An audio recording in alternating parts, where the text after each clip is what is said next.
Aloha, namaste. This is Radha, and I'm here to talk about a few of our transits we have this week. We have both Mars and Mercury in a state of debilitation, meaning they're in their worst places in the sky. So Mars moved on the 2nd of April into Cancer, back into Cancer. He was here already in the fall and winter, and then retrograded back into Gemini, and now he's back in Cancer again.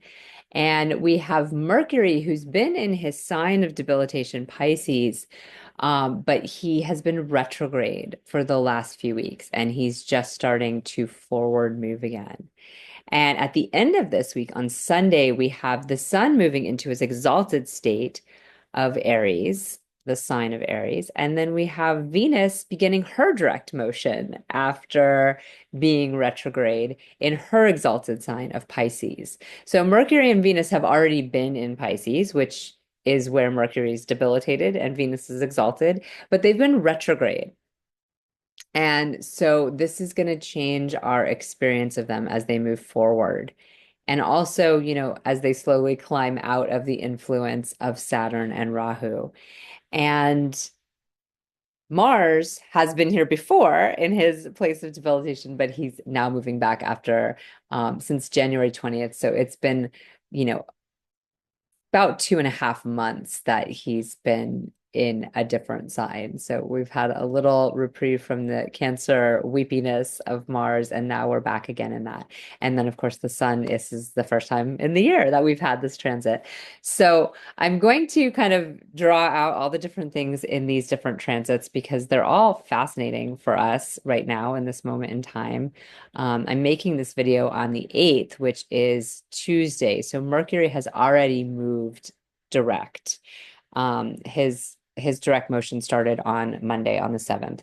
And you can see that he's going to come back up against Rahu again Thursday morning. Thursday is a very interesting day. And this will be before Venus is actually direct. But before a planet begins its direct motion or its retrograde motion on the other end of that, there's this period of stationing.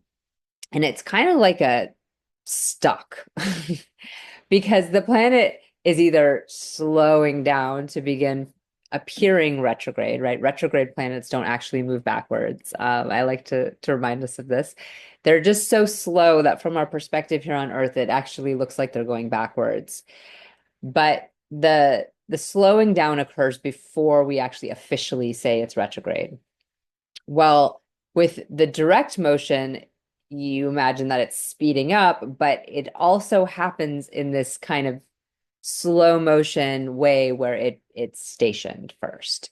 And so Venus is moving into that place this week before she begins her direct motion on Sunday, which is the 13th. And all of this is happening with a full moon occurring as well. So we have our very first thing, like I said, was Mercury beginning direct. Now, Mercury, oh, and also Mars, right? So Mars moved on the 2nd. This happened actually last week, where Mars moved into Cancer, where he's debilitated. So let's talk about the debilitated planets first, and then we'll talk about the exalted ones and everything else that's happening. Mercury is debilitated in Pisces because it is where we are literally learning discernment, and discernment requires pitting two things against each other in a sense, saying this is this and this is this, and delineating them. Like everything can't be the same. And in Pisces, everything is the same. It's all one. So this delineation is difficult because it's asking that we categorize, and that's just not the energy of Pisces.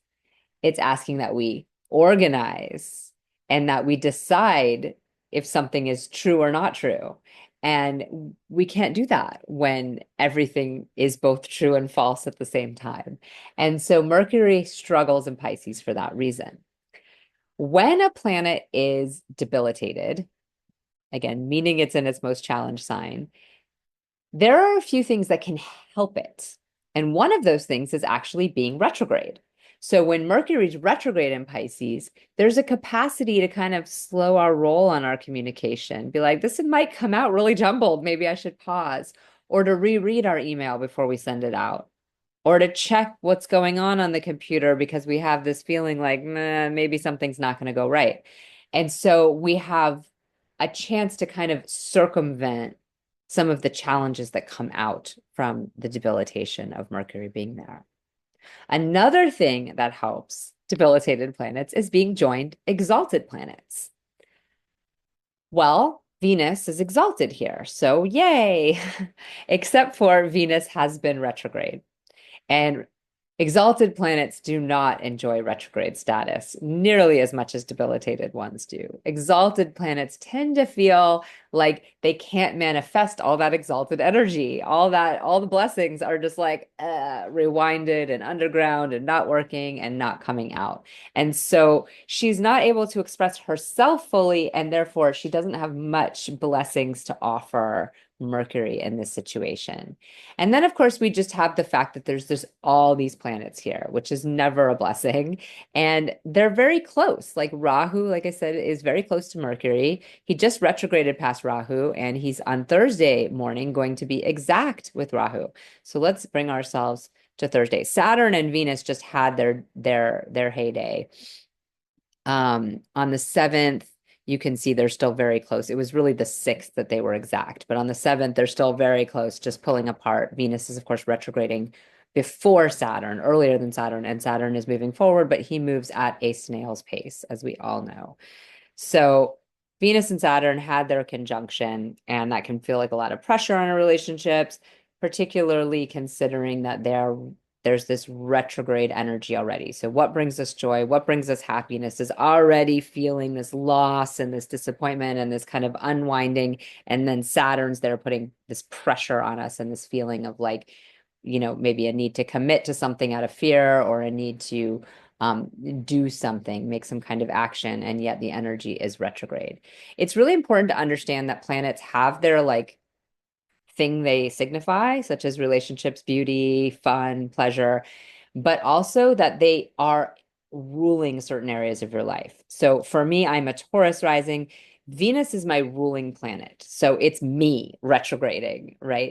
It's me experiencing the Saturn energy. And Saturn also rules something. So where's the pressure coming from? The ninth and 10th Lord. So these kind of things are really important to understand, and why I do these breakdowns on these transits for my member group on Patreon, because it's really important to know what areas of your life are being affected. What is Pisces? What area of your life is Pisces? What is Venus? What is Saturn? How are those two coming together affecting you personally? So that's a little side note. You can go to patreon.com, Radha Home Astrology. I have a free group where I do the general forecast, and then I have a group called Cosmically Aligned. It's a tier, and I do those breakdowns for all the signs on that. So Venus and Saturn now pulling apart. Let's go ahead to Thursday, which is, I believe, the 10th.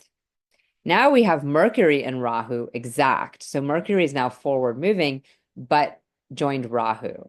Rahu is going to enhance the problems that Mercury already has in Pisces. First of all, because Rahu enhances wherever we are, and enhance tends to have positive connotations, but it really means it makes more, right? It makes bigger. It makes it seem a certain way. So we could also say it confuses or creates a magnification, which is actually an illusion around wherever he is. But with Mercury, because the energy is already one of confusion of Mercury and Pisces, that's already the problem, is that everything's everything. We're already confused. Our words aren't making sense. Our categories aren't lining up. We're unable to discern. And then Rahu comes in and like adds to that, adds to the confusion, adds to the lack of discernment, adds to this idea that we're receiving special messages from special places. And while sometimes they can be true, if there's certain blessings running, like Venus being joined, the fact that Venus is retrograde, the fact that Rahu's there, we're having the odds of like us receiving really clear, concise downloads that are going to help us make beautiful decisions as we go forward becomes less likely. Still possible. There's still that possibility of there being something that really, is a flash of insight. But Rahu tends to give us insights that have not yet occurred. So we're not there yet. Whatever we're experiencing in this moment in time, it's not quite relative information yet. We need to get there. We need to catch up before we can actually meet that moment. And so we might have some insights, but it's not like, okay, this is not our marching orders for right now. This is like, okay, in the future, that's something that we can see. And yet here we still are swimming. It's like I've been calling this the Bermuda Triangle, this like Piscean situation that's happening here. It's like you're swimming, drowning, and you're like, oh, there's an island like X amount of miles away that we can totally set up a hammock and find some bananas on. That's great. In this moment, you still need to get out of the swirling water and like find a way to get to that island, right? So that's the part where Rahu doesn't give us like the directional, there's a missing set of directions. We just know, oh, there's an island. Okay, good. So it gives us some like, inspiration and something to look forward to, but yet we're not there yet. So Mercury on Rahu. The other reason this is going to be really challenging is because look where the moon is. The moon is in Mercury's sign of Virgo, right? She's just moved in. She's joined exact to Ketu. So she's the ruler of Ketu and the moon is Mercury joined Rahu here exact, and K2 and the moon are exact. This is just so then we're also pulling away from our emotions, our insights, the truth of our, of what we might feel, our instincts, or we might feel our those, intuitions we have. We're like pulling away from them. And we might have them about the past. Meanwhile, we're having signs of the future, but it's convoluted. Again, it could be magic for that right person. But for many people, it's going to create a lot of confusion, fear, delusion, certainty about some things that maybe they shouldn't be certain about, fear about, something in the future that may or may not be happening. It's a lot of confusion. And we're in this star of agreements here. It's called the marriage star. It's a star where we make agreements that solidify things in this very organized sign of Virgo. And meanwhile, the ruler's drowning over here in Rahu, trying to get out of, the Bermuda Triangle. Like, sure, I agree to that. Like, sounds great. Write my name on the dotted line. So this is something we need to be aware of. That's happening. And then, of course, this leads us right into our full moon. And our full moon is happening on the happening on the 12th. Here, I'm using Hawaii time here, which I know is -10, -10 GMT. So it's a lot earlier than many of your time zones.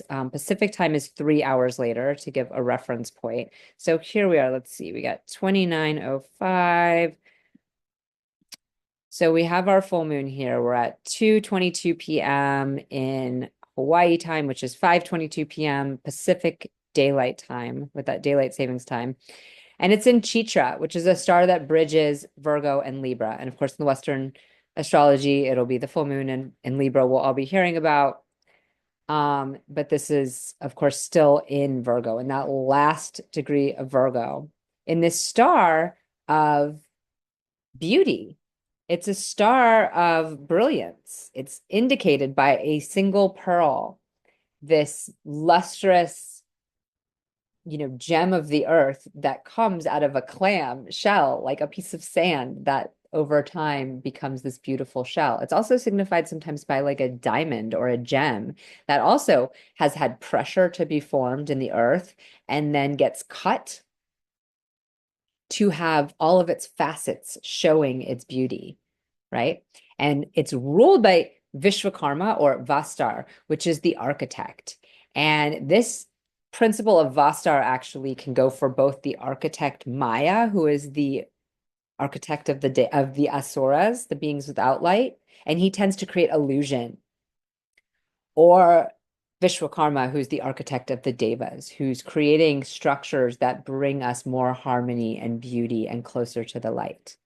So both of these are kind of potentials in Chitra. And we can see that the architect uses a tool, right? He uses an axe and he's chiseling to make all the facets show of the gem. And our what we're building, and especially in the Virgo end, we're still building material earth structures. Are those structures going to be prisons or are they going to be palaces that make us more open? Sometimes our palaces become prisons, right? We create these incredible things and then we're like a slave to them. They don't actually set us free or bring us any of the beauty and harmony we want. How many people have, made an amazing property, a retreat center, or some kind of thing that was their dream. And then as soon as they get it, they realize that now they have to constantly get clients in or they have to constantly work the land and there's so much land to work. There's upkeep, right? And it might not be what they wanted their day-to-day life to actually look like. The dream sounded beautiful, but the actual day-to-day isn't so great. We have hundreds of stories in the myths of demons who get these boons and they get palaces and they get all these, demon armies and bountiful women all around them and all the things they could ever want. But there's no end to the wanting and there's no end to the upkeep for the wanting. And so then it all has to get demolished to be brought back into the pure energy to manifest in something that is sustainable, something that feeds your heart and that feeds your relationships and your sense of beauty, joy, and harmony. And that's what happens when we move into the Libra side of this star, which will immediately happen after the full moon. The moon will move in immediately, but the full moon is this reflection from where the sun was. And of course, feeding off of our new moon, which was an eclipse. It was a solar eclipse. So we're getting that reflection from that cycle that was set off during the new moon. But of course, that new moon was an eclipse, and there is a lot of planets here. So this is our full moon. And then what happens right after? I don't even need to set it to a day for the moon to move. The moon moves immediately just an hour later, but we do need to set it a day for the sun to move. And the sun moves into Aries, where he's exalted. And this is the place where we have, whenever a sun moves, there's a little bit of and of course, the sun doesn't actually move, right? Again, it's our perspective on Earth. But whenever we have the sun changing signs, we have an unsettled energy. This is this place in the sky where we feel like, maybe our power, maybe our sense of authority is not stabilized. It's not landed in the next place yet. But this is particularly true when we have the sun moving over a Gandanta point, right? So he is moving into his exalted sign, but he was just at the very end in that full moon in Revati of Pisces, and now he's in the first degree of Ashwini in Aries. And this Gandanta point is a karmic knot. So it's a place where we don't have a star. Like this Chitra, well, we've moved too far with our moon, but Chitra led us into Libra right away. And I was going to actually use that as an opportunity to talk about Mars, but we'll have to just go back to that. Chitra bridged us from Virgo to Libra. There was the same energy of the star. This nakshatra brings us of the architect of all those things I talked about, but it brings us from the Virgo side of material into the more social side of Libra.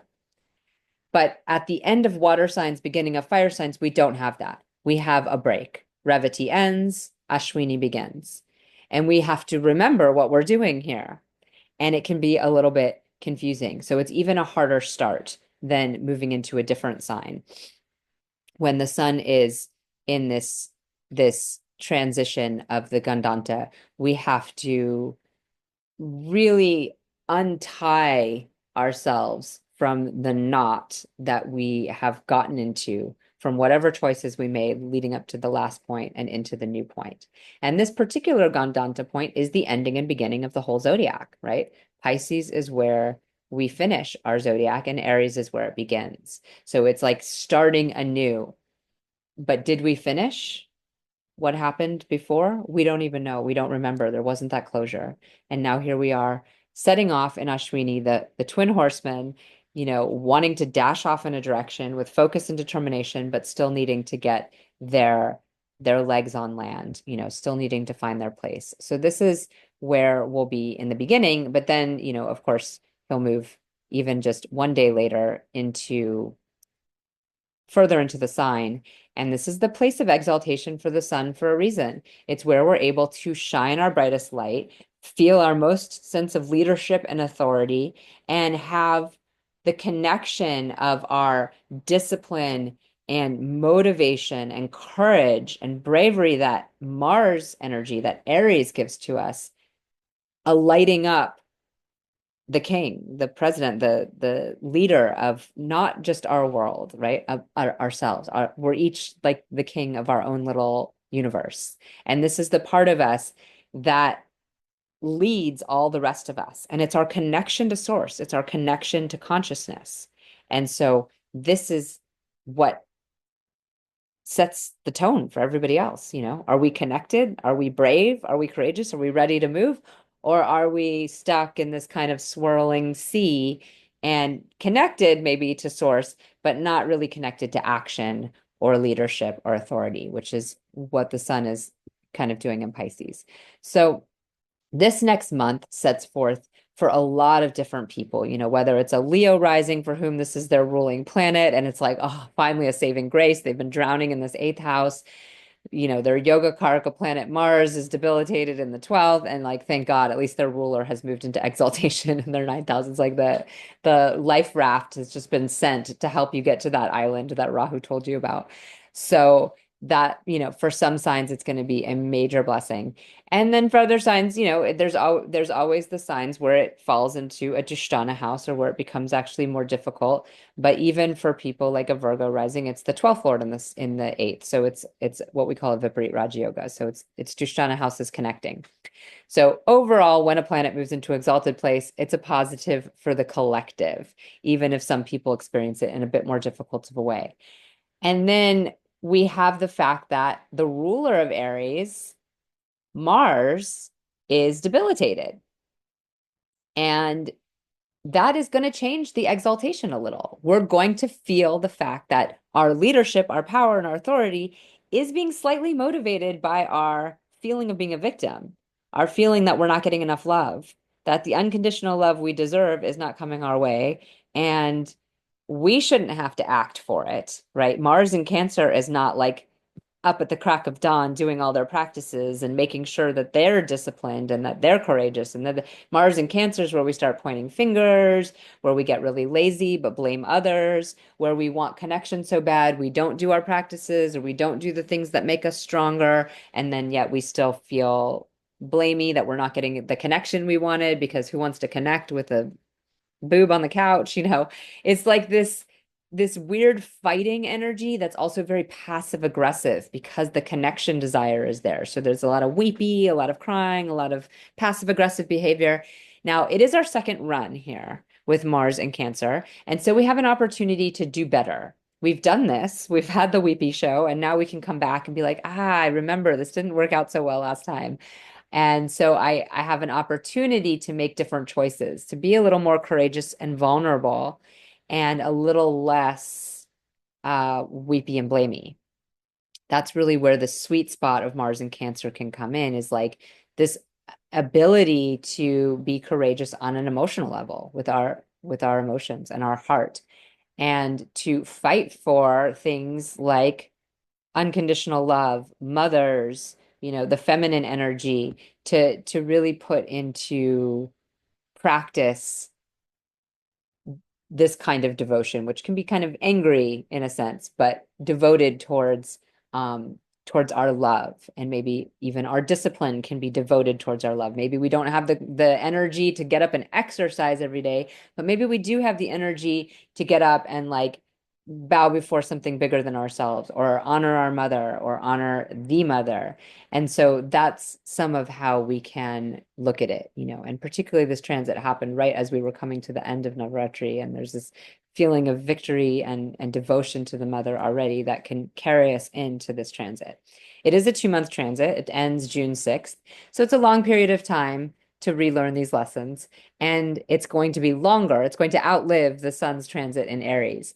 But what I'm pointing to here is just that some of the leadership and authority that we might have with the sun in Aries might have that tinge of, I'm doing this because I'm hurt. I'm doing this out of revenge or to get back at something or because I feel hurt and I need to step in this way. And for each of us, it will play out a little different, again, based on your rising sign, based on the, place that Mars is in Cancer for you, as well as where the sun is showing up in Aries for you. These two things are going to make a difference. Mars is going to rule this house. So one of the things he's ruling and bringing into Cancer is this area of your life, whatever that may be. So for Cancer risings, it's the 10th house. And for, you know, say Aquarius people, it's the third and 10th Lord in the sixth house. And so all of these different facets are going to make a big difference in what your personal experience is. But for all of us, there's going to be that little tinge of like, kind of victimization feeling or like woe is me that is making me step into this kind of leadership. And so that's something to be aware of for us. And then of course for Taurus people like myself, it's your 12th house. So it's like leadership, behind the scenes. Behind the scenes. Exercising might happen, but not, it's not going to be the most productive transit. So those are all affecting us. And like I said, the Mars is going to actually reflect on our moon right when he moves in to um Chitra, to Libra, the Chitra side of Libra. That initial turn we have right off the bat, Mars giving drishti to it. Because Mars offers a four-house gaze. And so right away we might feel some of that like feeling on our attempt to make harmony. I built this beautiful structure and no one wants to live in it and no one cares about me. And all of these kind of things can come up right off the bat in that early transit on the 12th, which is Saturday. So Thursday morning, I skipped right by Thursday morning. No, I didn't. I showed the K2 moon thing, but what I didn't show was how the Saturn Venus, Rahu, Mercury thing was going to affect it. I did show how Rahu, Mercury was going to affect it. Saturn, Venus is also across the way from that. When the moon moves in, it's kind of like first the moon will get hit by Venus. Sorry, there was a lot to unwind here, and we are in Pisces, so I'm doing my best. I'm a natal Mercury Piscean, so I I flourish in these swimming waters. So Venus retrograde first is going to hit the moon, right? We're going to experience that first, and then we'll have Saturn hitting the moon, and then we'll have the Rahu Mercury when the moon and K2 are right across from each other. So we'll get hit with each of these energies first. So is it a good day to make agreements? No, it's not really a good day to make agreements because they're going to be confused. And is this full moon going to be a time to make beautiful structures?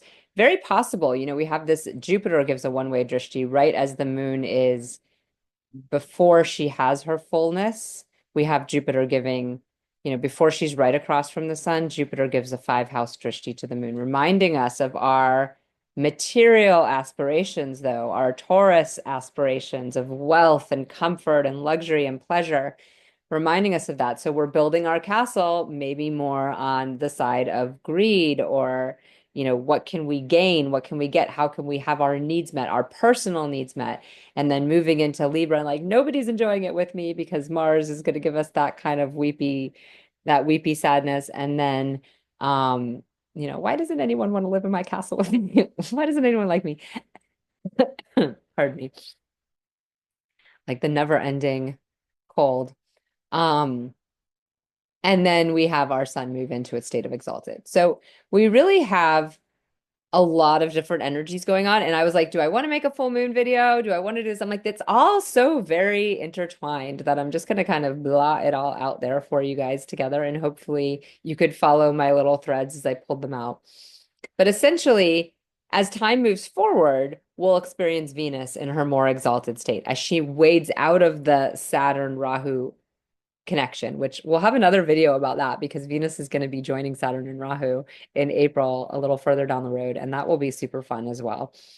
Mercury is kind of in his last hurrah. Like he's joining Rahu on Thursday and then he's breaking free and running for it. But he is still in his debilitated state. So we will still have those confusing qualities, and he won't ever really be getting that much help from Venus in this transit because Venus is going to be, even when she's direct, she's going to be stuck with Saturn, stuck with Rahu. She's not going to be her highest and best.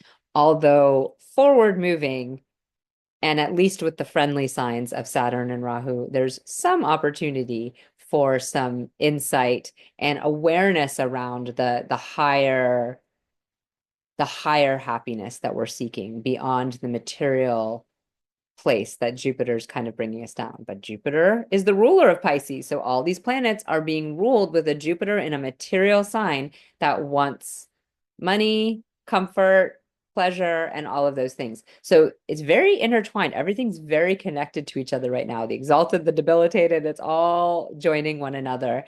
And it's very interesting to see how the moon is reacting. We just did Gemini. We just had the moon in Gemini while Rahu was joined Mercury retrograde. And now we're going to have the moon in Virgo when Rahu is joined Mercury forward moving. And it's just funny to see. It was on a Thursday too. It was last Thursday. And I was like having every single thing that could possibly go awry with communications was happening, but yet there was that slowed down retrograde vibe where it's like I kind of knew there was going to be problems. I called and checked all the things. We'll see how it works with the forward moving. Um, and with Virgo, who's a bit more of a perfectionist, a little less likely to want to make the calls and just be messy about it, and a little bit more like, oh, it's all supposed to be perfect. And K2, his presence as well is going to make quite a difference. So good luck. Blessings on all that is unfolding here because it really is quite messy now, but it's like it's slowly unwinding. And the sun moving into Aries is kind of like the first beacon of light that we're pulling out of the ocean, and like it's like seeing the lighthouse, on that island. It's like I see it, I see the light. And maybe there'll even be, a life raft coming your way. So I hope this is helpful for you. You're welcome to like or comment on my videos. It's always helpful to help me get more reach. If you want to join Cosmically Aligned and find out what is happening in your specific life, and I really do try to thread this out for each of you, you can go to patreon.com, Radha Home Astrology, and sign up for Cosmically Aligned. Have a blessed and awesome full moon, and I will see you soon. Namaste.